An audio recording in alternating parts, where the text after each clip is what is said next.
हमारे चैनल में आपका स्वागत है दोस्तों। चलिए हम देखते हैं। जय हिंद। हिस्ट्री से कुछ आपको जीके नॉलेज क्वेश्चन प्रश्न उत्तर आपको इसी में से चलेगा, थोड़ा डिस्कस चलेगा। मोहम्मद अली को सर्वप्रथम असहयोग आंदोलन में गिरफ्तार किया गया। असहयोग आंदोलन करते तो इनको गिरफ्तार कर दिया गया। अंग्रेज इतना तंग कर दिए भारतीयों को पूछो मत। मोहम्मद अली जिन्ना ने एनी बेसेंट तथा विपिन चंद्र पाल को कांग्रेस के असहयोग आंदोलन से सहमत नहीं थे, अतः उन्होंने कांग्रेस छोड़ दिया। जो सहमति नहीं थे, इन लोगों ने कांग्रेस को कमेटी को छोड़ दिया। असहयोग आंदोलन के दौरान विदेशी वस्त्रों को जलाया जाने लगा। जलाए जाने पर रविन्द्रनाथ टैगोर ने महात्मा गांधी को लिखा कि यह निष्ठुरता बर्बादी है। मतलब महात्मा गांधी बोले असहयोग में कि विदेश का जो कपड़ा है हम यूज नहीं करेंगे, हम अपना बनाएंगे, अपना यूज करेंगे। जैसे अभी नरेंद्र मोदी जी बोल रहे हैं कि खुद अपना काम कीजिए, आत्मनिर्भर बनिए, उसी तरह महात्मा गांधी जी बताए हैं कि अपना उपयोग कीजिए। तो इसको विरोध रविन्द्रनाथ टैगोर जी इसके विरोध हो गए कि नहीं, ऐसा नहीं करो, ये अपने धन की बर्बादी है, क्योंकि अपना पैसा लगा है। बेशक आगे से आ रहा है तो उसको रोक दीजिए। अब देखिए चंद्रशेखर आज़ाद की कुछ महत्वपूर्ण बातें आपको बताते हैं। चंद्रशेखर आज़ाद कौन थे? आज़ाद पंडित जी पूरा नाम था इनका चंद्रशेखर सीताराम तिवारी। इनका क्या नाम था पूरा? सीताराम तिवारी था। चंद्रशेखर सीताराम तिवारी। इनका जन्म हुआ था भावरा झाबुआ जिला में, वर्तमान में जिला अलीराजपुर मध्य प्रदेश है। जो जन्म 23 जुलाई 1906 ईस्वी में हुआ था। पिता पंडित सीताराम तिवारी थे, माता जगरानी देवी थी। शहीद स्थल अल्फ्रेड पार्क इलाहाबाद, शहीद स्थल इनका बनाया गया है इलाहाबाद में। शहीद तिथि 27 फरवरी 1931 ईस्वी को मनाया जाता है। सर्वाधिक संगठन नौजवान सभा कृति करते थे। किसान पार्टी के Hindustan socialist Republican association committee के ये गठन किए थे।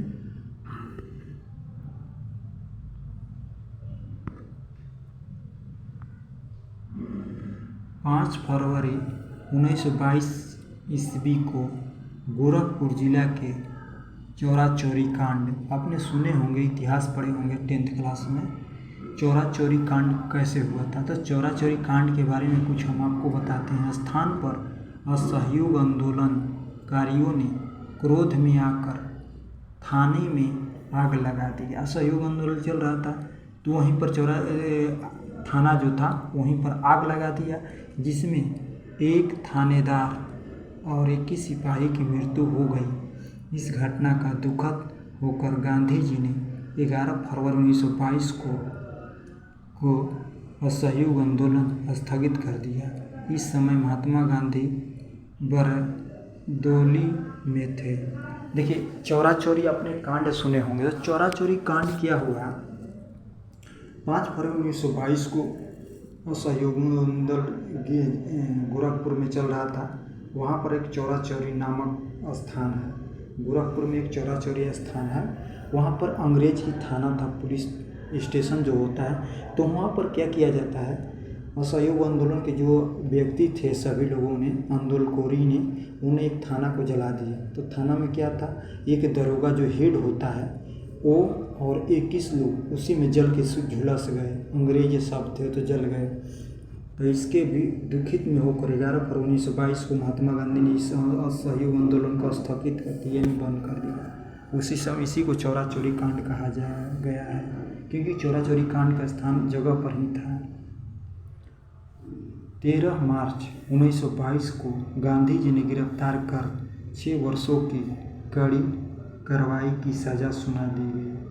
देखिए इस कांड से क्या हुआ, महात्मा गांधी को वो क्या किए, अंग्रेज़ों ने अरेस्ट कर लिया और इसको 6 साल को कारावास कर दिया, मैंने जेल भेज दिया।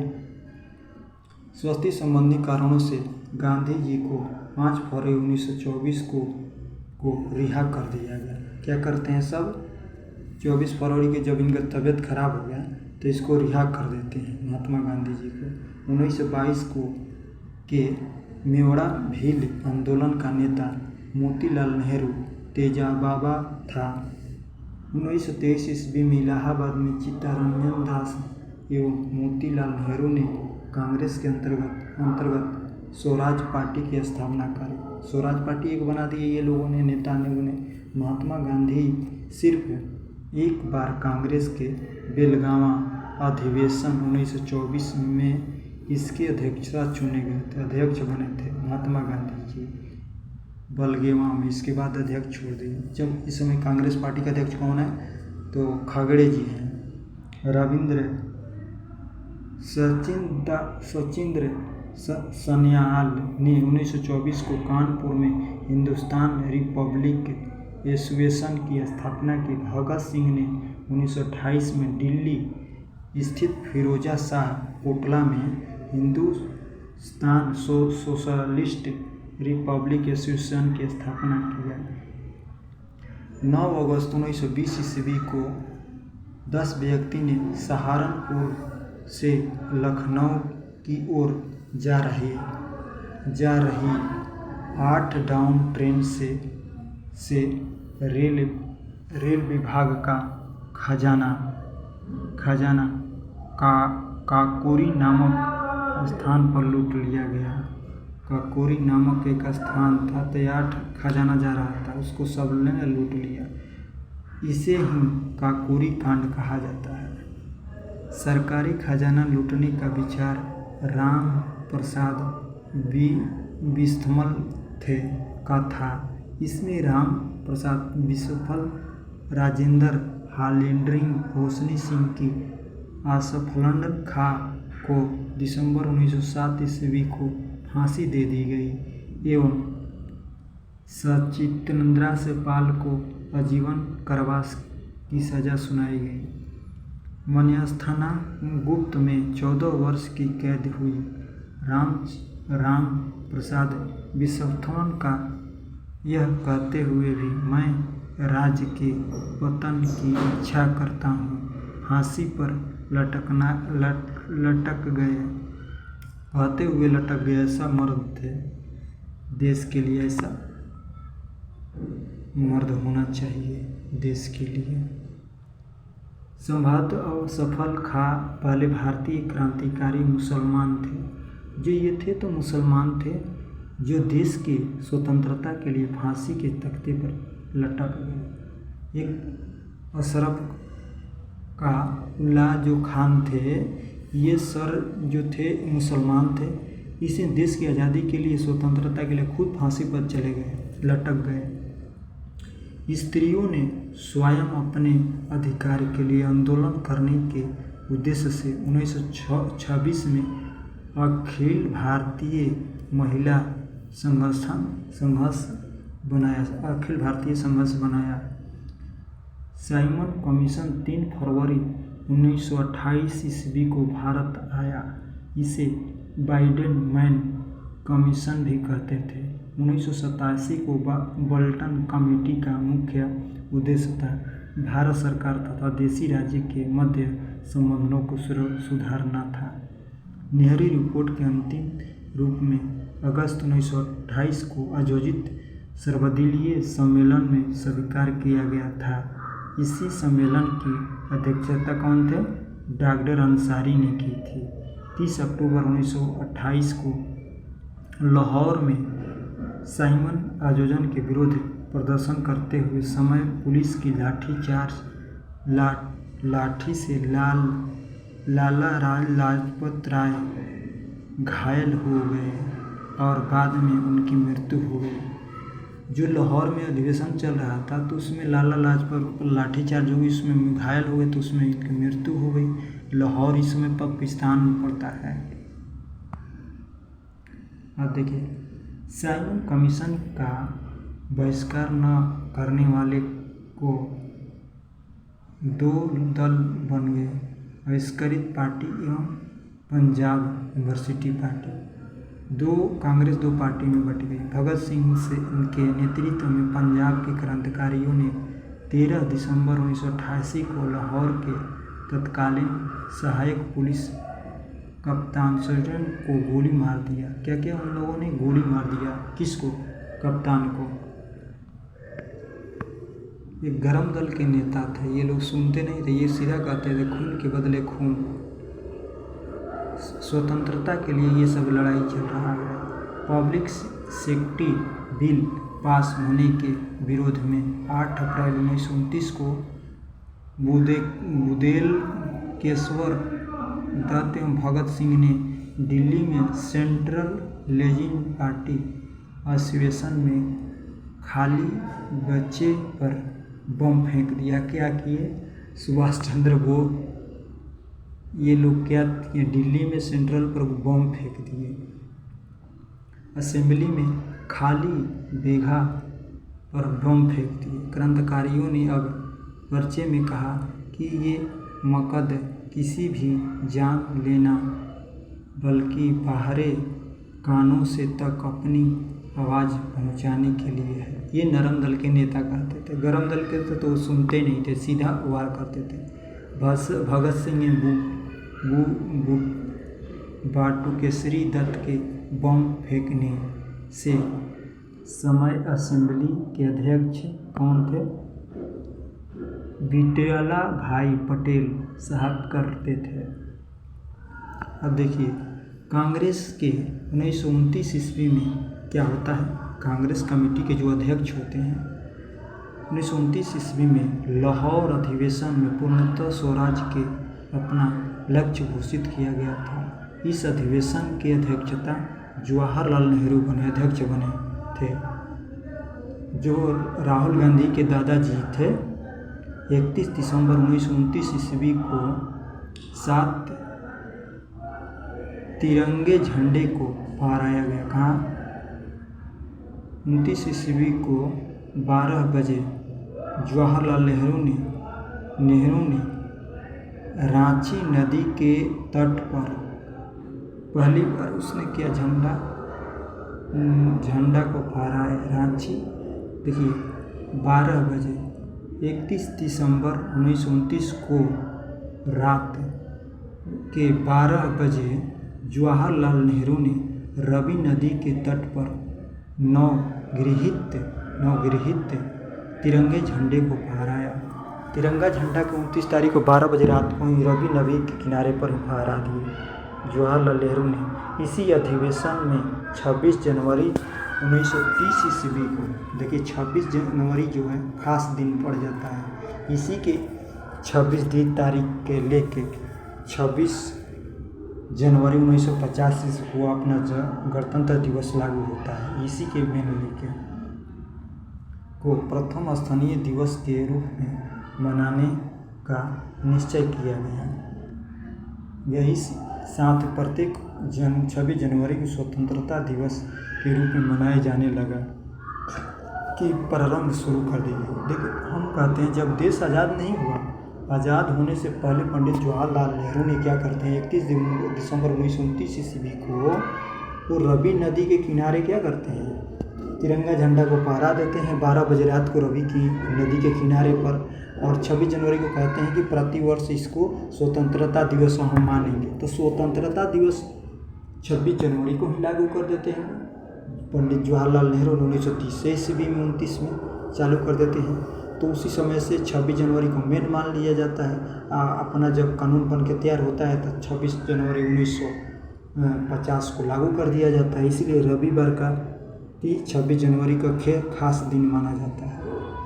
मार्च 1930 को गांधी जी ने अपने 19वीं समर्थन के साथ साबरमती स्थित अपने आश्रम के लगभग 322 किलोमीटर दूर डंडी यात्रा के लिए प्रस्थान किया। लगभग 24 दिन बाद 6 अप्रैल 1930 ईस्वी को झंडा पहुंचा।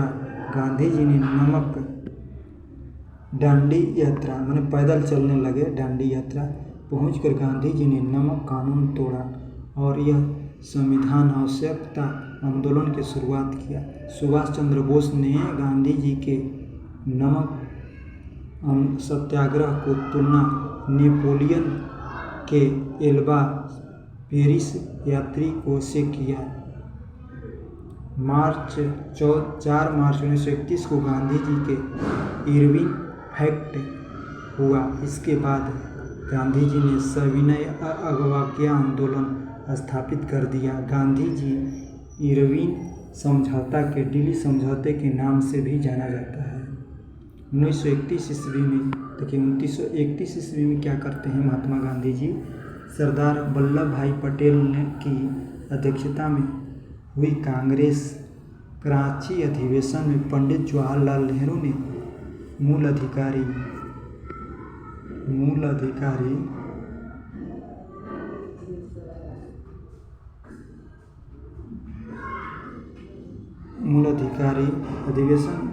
अधिकारी कार्य में संकल्प प्रतिरोध के रूप में प्रस्तुत करते हैं।